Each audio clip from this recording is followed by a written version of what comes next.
आज एक सवाल से शुरुआत करते हैं। किसी चीज का मान बढ़ाने के लिए किसी दूसरे पर बेहुदा तंज कसना कितना जायज है? आप सोचिएगा इस पर, मैं खबर पर आती हूँ। बिहार के मुख्यमंत्री नीतीश कुमार कल दहेज प्रथा के खिलाफ बोलते हुए अचानक से बहक गए। बहकना शब्द अतिशोक्ति हो सकती है, क्योंकि उन्होंने ये बात पूरे होशो हवास में कही। मुझे उम्मीद भी नहीं कि वे अपने कहे के लिए कभी माफी मांगेंगे। ये भी संभव है कि आप में से कई लोगों को उनके बयान में कुछ भी गलत ना लगे, पर उसमें बहुत कुछ गलत है, घटिया है, होमोफोबिक है। उस बयान और पूरे मामले पर बात करेंगे आज के म्याऊं में।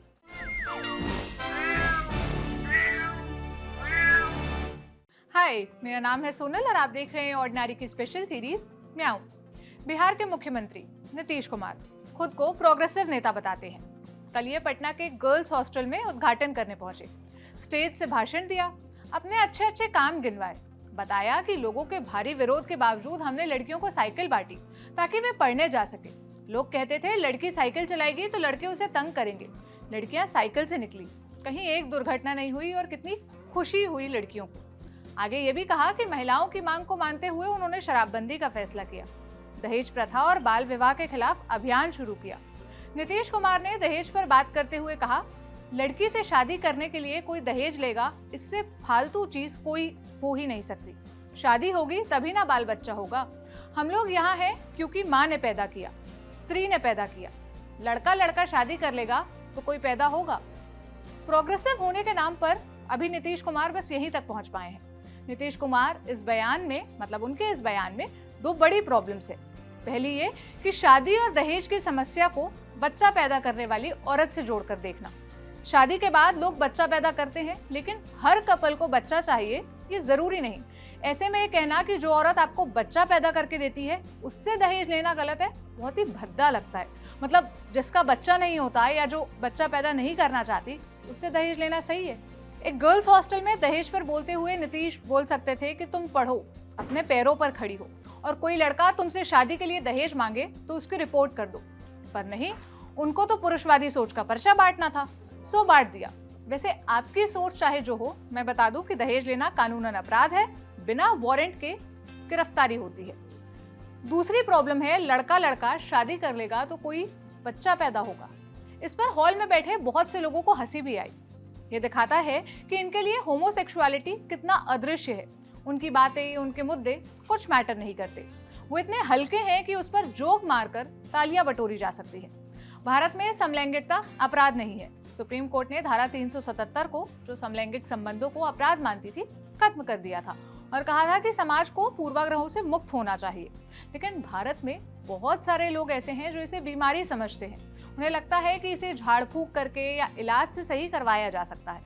लोगों को अगर पता चलता है कि कोई होमो यानी अपने ही तरह के सेक्स वाले व्यक्ति के प्रति आकर्षित है, तो लोग उसे हेय दृष्टि से देखने लगते हैं, उनका मजाक उड़ाते हैं, कमजोर समझते हैं। अगर घर का कोई व्यक्ति होमोसेक्सुअल है तो उसे दवा खिलाने लगते हैं, डॉक्टर के पास चक्कर काटने लगते हैं। कोई इसे मानसिक बीमारी बताकर खारिज करता है, कोई धर्म और कल्चर के खिलाफ इसे बताता है। लोगों में होमोसेक्सुअल के प्रति एक अजीब सा डर है। उन्हें लगता है कि कोई गे व्यक्ति है तो वो सभी पुरुषों पर डोरे डालेगा, उन्हें गलत ढंग से छुएगा, उनके बच्चों के लिए खतरा बन जाएगा, वो नशा करता होगा, अस्वस्थ होगा। ये बातें लोग खुद ही अज्यूम कर लेते हैं। लड़की लेस्बियन हो तो उसके लिए भी ऐसी ही सोच रखते हैं।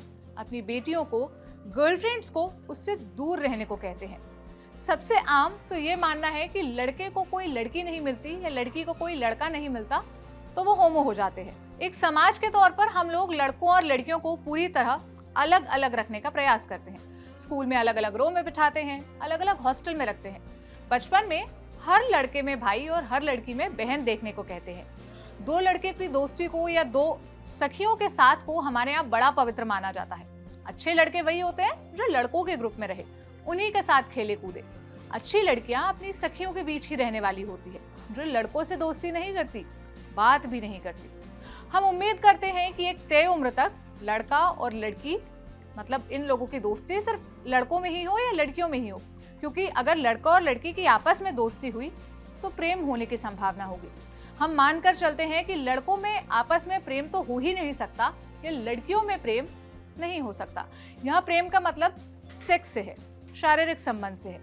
जिस तरह शादी के बिना लड़का और लड़की के शारीरिक संबंध को अनैतिक माना जाता है, उसी तरह होमोसेक्सुअल के रिश्तों को भी अप्राकृतिक माना जाता है।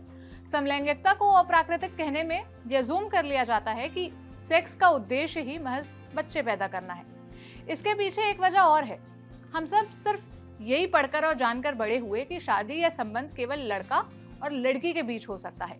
जेंडर और सेक्स के नाम पर हमें बस इतना ही बताया गया, हमें यही नॉर्मल लगता है, और जो भी इस नॉर्मल की परिभाषा में फिट नहीं बैठता उसे खराब, बीमारी या अनैचुरल मानने लगते हैं। बच्चों को कभी नहीं पढ़ाया जाता कि एक लड़का का मतलब एक लड़के का उसी के जैसे किसी लड़के के प्रति आकर्षण होना उतना ही नॉर्मल है जितना एक लड़के का लड़की के प्रति।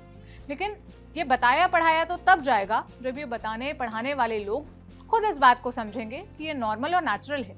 ये काम समाज के तथाकथित जिम्मेदार लोगों का है। नेता इन्हीं जिम्मेदार लोगों की कैटेगरी में आते हैं। अपेक्षा होती है कि ये आम जनता और समाज से ज्यादा संवेदनशील और समझदार होंगे।